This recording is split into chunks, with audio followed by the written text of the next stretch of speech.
Indian toys industry భారీగా పుంజుకుంటోంది. తొలిసారిగా భారత్ చేసుకుంటున్న దిగుమతుల కంటే ఎగుమతులు పెరిగాయి. గత 10 ఏళ్లలో ఎన్నడూ లేనంతగా ఈ ఏడాది వీటి ఎగుమతులు $523.24 మిలియన్ పెరిగాయి. అదే సమయంలో దిగుమతులు $517.71 మిలియన్ పడిపోయాయి. అంటే మొట్టమొదటిసారిగా దిగుమతుల కంటే ఎగుమతులే ఎక్కువగా నమోదు చేశాయి. ఈ క్రమంలో అసలు ఈ ఎగుమతులు ఎలా పెరిగాయి, దీనికి గల కారణాలేంటే చూద్దాం. అంతకంటే ముందు ప్రేక్షకులకు ఓ విజ్ఞప్తి. జాతీయవాద జర్నలిజంలో నేషనలిస్ట్ హబ్ మరో నూతన ఒరవడికి శ్రీకారం చుట్టింది. మరింత ఎక్స్క్లూజివ్ కంటెంట్ అందించేందుకు NH ప్రైమ్ OTT రూపంలో మీ ముందుకు వచ్చింది. nhprime.in వెబ్సైట్ ద్వారా సబ్స్క్రిప్షన్ పొందవచ్చు. కేవలం రోజుకు ₹1 మాత్రమే చెల్లించి ఎంతో విలువైన కంటెంట్ను పొందండి. ఇక ఈ వీడియోను లైక్ చేసి 10 మందికి షేర్ చేయండి. కామెంట్ల ద్వారా మీ అమూల్యమైన సలహాలు సూచనలు మాతో పంచుకోండి. నేషనలిస్ట్ హబ్ ఛానల్ను సబ్స్క్రైబ్ చేసుకొని జాతీయవాద జర్నలిజాన్ని ప్రోత్సహించండి.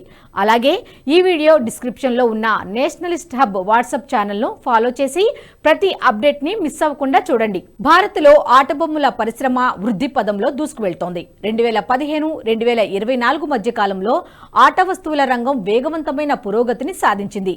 ఎగుమతులు ఏకంగా 239% పెరిగితే దిగుమతులు 52% మేర తగ్గాయి. దేశంలో బొమ్మలు విక్రయించాలంటే బ్యూరో ఆఫ్ ఇండియన్ స్టాండర్డ్స్ ఆమోదం తప్పనిసరిగా ఉండాలి. అయితే 2015కు ముందు వరకు భారత్లో చైనా బొమ్మలే ఎక్కువగా కనిపించేవి. చైనాలో తక్కువ ధరకే లేబర్ లభించడంతో అక్కడి నుంచి వచ్చే వస్తువులు చాలా చీప్ గా ఉండేవి. అంతేకాదు వీటిలో నాణ్యత అన్నది అస్సలు ఉండేది కాదు. దీనివల్ల మన దేశంలో పిల్లలు అనారోగ్యం పాలు కావడం, గాయాల పాలు కావడం జరిగేది. అందుకే మోదీ వీటన్నిటిని తొలగించి భారత్లో తయారీని ప్రోత్సహించాలని కంకణం కట్టుకున్నారు.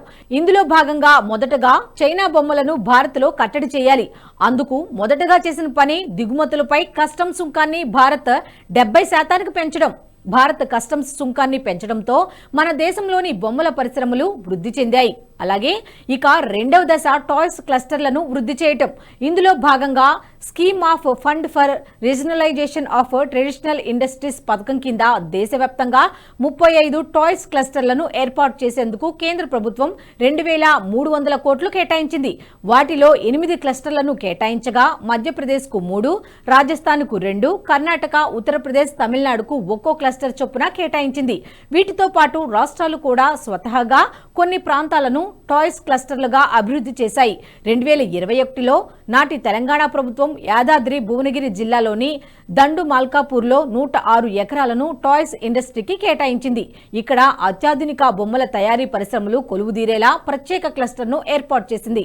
అప్పటికే శామీర్పేటలోని తునికి, బొల్లారంలో 50 ఎకరాల్లో ఏర్పాటవుతున్న టాయ్స్ క్లస్టర్కు అదనంగా దండు మాల్కాపూర్లో మరో క్లస్టర్ను అభివృద్ధి చేసింది. కేవలం తెలంగాణలో మాత్రమే కాదు, కర్ణాటక, మహారాష్ట్ర, యూపీ లాంటి రాష్ట్రాలు కేంద్రం సహాయంతో టాయ్స్ క్లస్టర్లను ఏర్పాటు చేయడంతో దేశీయంగా ఉత్పత్తికి కంపెనీలు ముందుకు వచ్చాయి. హెస్గ్రోవ్, Mattel, Spin Master, early learning centre వంటి గ్లోబల్ బ్రాండ్లు వనరుల కోసం భారత్ పైనే ఎక్కువగా ఆధారపడుతున్నాయి. Italian major, dream fast, Microplast, ఇంకాస్ వంటి ప్రధాన తయారీదారులు క్రమంగా చైనా నుంచి భారత్ వైపు దృష్టి సారిస్తున్నాయని నిపుణులు కూడా చెబుతున్నారు. భారత్లో చైనా బొమ్మలకు మరింత అడ్డుకట్ట వేయడానికి క్వాలిటీ పరంగా కఠిన చర్యలు తీసుకుంది మన ప్రభుత్వం. క్వాలిటీ సర్టిఫికేట్ లేని కంపెనీలను ఎప్పటికప్పుడు భారత్ గుర్తిస్తూనే ఉంది. గతంలో క్వాలిటీ సర్టిఫికేట్ లేకుండా భారత్లో బొమ్మలు విక్రయిస్తున్న 160 చైనా కంపెనీలకు షాక్ ఇచ్చింది ప్రభుత్వం. ఈ మేరకు ప్రభుత్వం డేటాను విడుదల చేసింది.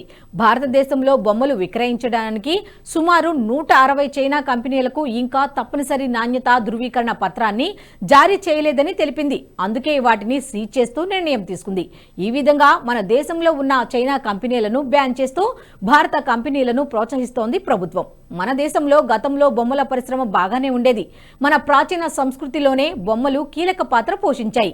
ఇప్పటికీ తెలుగు రాష్ట్రాల్లో కొన్ని ప్రాంతాల బొమ్మల పేర్లు ప్రజల్లో స్థిరంగా నాటుకుపోయాయి. కానీ వాటికి సరైన ప్రోత్సాహకం లేకపోవడంతో పాటు చైనా వస్తువులు భారత్లో చీప్గా దొరకడం వల్ల మన దేశంలోని కుటీర పరిశ్రమలకు నష్టం చేకూరింది. ఇందుకు ప్రధాన కారణం కాంగ్రెస్. UPA 1 హయాంలో కాంగ్రెస్కు చైనాకు రహస్య ఒప్పందం జరిగిందని బీజేపీ ఎన్నో ఏళ్లుగా చేస్తున్న ఆరోపణ. అందుకే చైనా వస్తువులకు కాంగ్రెస్ భారత్లో అనుమతించిందని, ఈ కారణంగానే దేశంలో కుటీర పరిశ్రమలన్నీ ఒప్పందాలన్నీ కుంటుపడ్డాయని బీజేపీ ఆరోపణలు చేస్తోంది. కానీ మోదీ అధికారంలోకి వచ్చిన వెంటనే ఈ ఒప్పందాన్ని పక్కన పెట్టారని, అప్పటి నుంచి చైనా వస్తువులకు చెక్ పడుతోందని అందరూ చెబుతున్నారు. నిజానికి మోదీ అధికారంలోకి వచ్చిన తర్వాత చైనా క్వాలిటీ లేని వస్తువులను తగ్గించడానికి చాలా నిర్ణయాలు తీసుకున్నారు. ఇవి ఇప్పుడిప్పుడే ఫలితాలను చూపిస్తున్నాయి.